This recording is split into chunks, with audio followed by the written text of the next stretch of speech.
Bismillahirrahmanirrahim. Alhamdulillah wassalatu wassalamu ala Rasulillah wa ala alihi wa sahbihi wa man wala. Anak-anakku kelas 5 yang dirahmati oleh Allah Subhanahu wa taala, bertemu lagi di pelajaran sejarah kebudayaan Islam. Sebelum belajar, marilah kita berdoa kepada Allah Subhanahu wa taala, Rabbi zidni ilma warzuqni fahma. Amin ya rabbal alamin. Baik anak-anakku, kalian buka modul kalian halaman 11. Pada pertemuan kali ini kita akan membahas tentang perjanjian Hudaybiyah. Apa itu perjanjian Hudaybiyah? Asal usulnya atau cerita singkat terjadinya perjanjian Hudaybiyah. Perjanjian Hudaybiyah adalah perjanjian yang dilakukan Rasulullah Muhammad SAW dengan kafir Quraisy. Dinamakan Hudaybiyah karena terjadinya perjanjian tersebut di daerah yang bernama Hudaybiyah. Berawal dari orang-orang Muslim bergerak menuju Mekah, yakni Rasulullah Muhammad SAW berserta rombongan kaum Muslimin dari Madinah menuju Masjidil Haram, menuju Mekah untuk melaksanakan ibadah haji dan umrah. Kemudian yang kedua, upaya Quraisy menghalangi orang-orang Muslim memasuki Masjidil Haram. Ketika Nabi Shallallahu Alaihi Wasallam berserta rombongannya ingin melaksanakan ibadah haji atau masuk ke Masjidil Haram, sebelum nyampe sana, ternyata berita tentang perjalanannya Nabi berserta rombongan itu didengar oleh orang-orang kafir Quraisy. Sehingga orang-orang kafir Quraisy membuat rencana untuk menghalangi orang Muslim, Nabi Muhammad berserta rombongannya jangan sampai masuk ke kota Makkah. Dihalang-halangi oleh orang kafir Quraisy. Bahkan orang kafir Quraisy sampai menyiapkan 200 pasukan untuk menghalangi kaum muslimin, menghalangi Nabi Muhammad beserta rombongannya. Dan pasukan tersebut dipimpin langsung oleh Khalid ibn Walid. Khalid bin Walid ini sebelum beliau masuk Islam, dia diperintahkan oleh pembesar kafir Quraisy berserta 200 pasukan untuk menghalangi perjalanannya Nabi Muhammad menuju Mekah, mengalihkan jalur perjalanan dan menghindari bentrok fisik. Mendengar hal tersebut, maka Rasulullah Shallallahu Alaihi Wasallam mendapatkan berita bahwasannya orang kafir Quraisy mengirim 200 pasukan yang akan menghalangi perjalanannya Rasulullah menuju Mekah. Lalu Rasulullah Shallallahu Alaihi Wasallam bersama kaum muslimin berupaya mencari jalan lain untuk menghindari agar tidak bertemu dengan pasukan yang dipimpin oleh Khalid bin Walid tadi.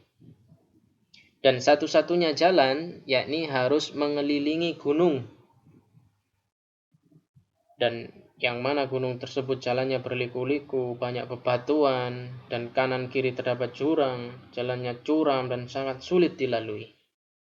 Setelah menempuh perjalanan yang begitu melelahkan, akhirnya tibalah mereka di suatu daerah yang bernama Hudaybiyah. Nah ini, nanti di tempat inilah terjadinya perjanjian Hudaybiyah.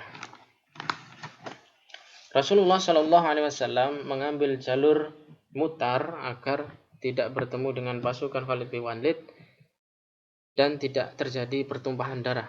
Karena jelas kaum muslimin pada saat itu tidak membawa peralatan perang, hanya membawa peralatan yang digunakan untuk melaksanakan ibadah haji dan umrah. Yang keempat, beberapa orang utusan kafir Quraisy. Orang-orang kafir Quraisy kemudian mengutus beberapa utusan, di antaranya Urwah ibnu Mas'ud, yang mana seseorang yang cukup disegani di masyarakatnya. Kemudian Urwah tersebut diutus oleh orang-orang kafir Quraisy untuk mencari tahu apa sih tujuannya Nabi Muhammad pergi ke Mekah. Dan ternyata tujuannya tidak lain tidak bukan hanyalah untuk melaksanakan ibadah haji dan umrah. Yang kelima, Utsman bin Affan sebagai duta ke pihak orang kafir Quraisy.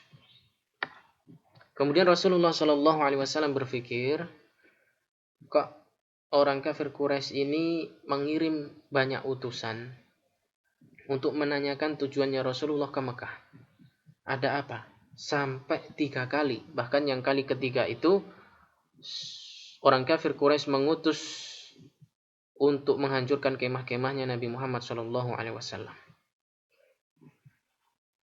Setelah melihat seperti itu, Rasulullah berpikir, akhirnya memilihlah Utsman bin Affan untuk pergi ke Quraisy, ke Mekah, untuk menanyakan ke mereka dan menyampaikan ke mereka bahwasannya niatnya Nabi Muhammad SAW itu bukan untuk berperang, melainkan hanya untuk melaksanakan ibadah haji dan umrah saja.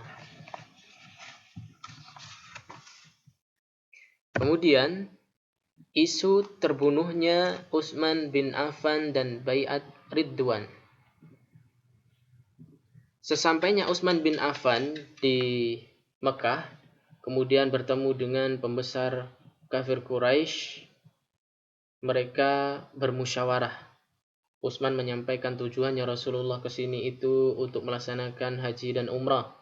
Kemudian mereka bermusyawarah dan mendapatkan suatu hasil atau suatu kesimpulan bahwa hanya Utsman bin Affan saja yang boleh melaksanakan ibadah umrah. Sementara Rasulullah beserta rombongannya tidak diperkenankan untuk memasuki kota Mekah. Dan hal inilah yang menimbulkan perdebatan panjang, bahkan waktu yang dibutuhkan cukup lama, sehingga catatan waktu yang relatif cukup lama itulah yang menimbulkan isu-isu bahwa Utsman bin Affan dibunuh secara muslihat, dibunuh secara licik oleh kafir Quraisy. Rasulullah dan kaum muslimin setelah mendengar isu tersebut yang ada di Hudaybiyah tadi menjadi gelisah. Kemudian di benak mereka terbayang, andai kata benar kafir Quraisy membunuh Utsman, betapa liciknya mereka. Tuduhan itu cukup beralasan bahwa siapapun, entah itu musuh bebuyutan atau bukan, dilarang dibunuh di sekitar tanah suci, apalagi dilakukan di bulan suci. Di samping itu, sekalipun yang datang dinilai musuh tetapi kedatangannya untuk damai, maka ia pun dilarang untuk dibunuh. Kemudian Rasulullah Shallallahu Alaihi Wasallam membuat suatu ikrar bahwasanya kita tidak akan pulang ke Madinah sebelum jelas keberadaannya Utsman bin Affan, sebelum selesai masalah ini. Bahkan sebagian yang lain juga mengatakan siap mati untuk membela Utsman bin Affan, siap mati untuk membalaskan terbunuhnya Utsman bin Affan. Dan yang perlu kita ketahui anak-anakku, di dalam sejarah Islam, ikrar atau sumpah setia ini terkenal dengan nama baiat dan disebut dengan baiat Ridwan. Sumpah setia yang dilakukan oleh Rasulullah dengan kaum muslimin tersebut akhirnya sampai juga ke telinga Quraisy dan sempat menggetarkan hati mereka. Mendengar Rasulullah Muhammad SAW bersama rombongan tersebut siap mati membela Utsman. Kalau benar-benar Utsman dibunuh, mereka sudah siap mati. Mendengar tersebut, orang-orang pembesar kafir Quraisy akhirnya bergetar hatinya, takut. Dan setelah takut, maka mereka mengutus seseorang utusan yang bernama Suhail bin Umar. Suhail bin Umar ini diutus lagi oleh pembesar kafir Quraisy untuk menemui Rasulullah di Hudaybiyah, yang mana tujuannya untuk berunding, untuk menghasilkan titik terang agar tidak terjadi konflik. Dan akhirlah dalam perundingan tersebut pengukuhan perjanjian yang dinamakan oleh Rasulullah SAW dengan Perjanjian Hudaybiyah. karena dilakukan di daerah Hudaybiyah. Beberapa poin perjanjian Hudaybiyah. Yang pertama, untuk tahun ini Muhammad dan rombongannya harus kembali ke Madinah, mengurungkan niatnya untuk berhaji dan dipersilahkan kembali di tahun berikutnya. 2. Untuk tahun berikutnya Muhammad dan rombongannya diperkenankan memasuki kota Mekah, tapi hanya selama 3 hari.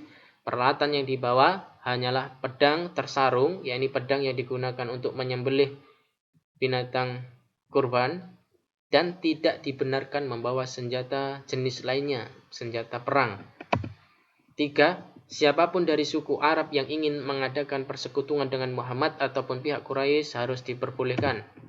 4. Warga Quraisy yang menyeberang ingin gabung ke Madinah tanpa izin walinya, maka harus dikembalikan. Sebaliknya, bila ada warga Muslim Madinah ingin kembali ke Mekah, harus diperkenankan. Yang kelima, genjatan senjata antara Quraisy dan Muslim selama 10 tahun. Selama 10 tahun tidak boleh terjadi peperangan. Ini disampaikan oleh utusan kafir Quraisy karena dalam sejarah peperangan kaum muslimin banyak sekali kemenangan yang diraih oleh kaum muslimin mengalahkan mereka orang-orang kafir Quraisy. Mungkin itu saja yang Ustadz sampaikan, kurang lebihnya Ustadz mohon maaf. Jazakumullahu khairan. Subhanakallahumma wa bihamdika asyhadu an la ilaha illa anta astaghfiruka wa atubu ilaik. Wassalamualaikum warahmatullahi wabarakatuh.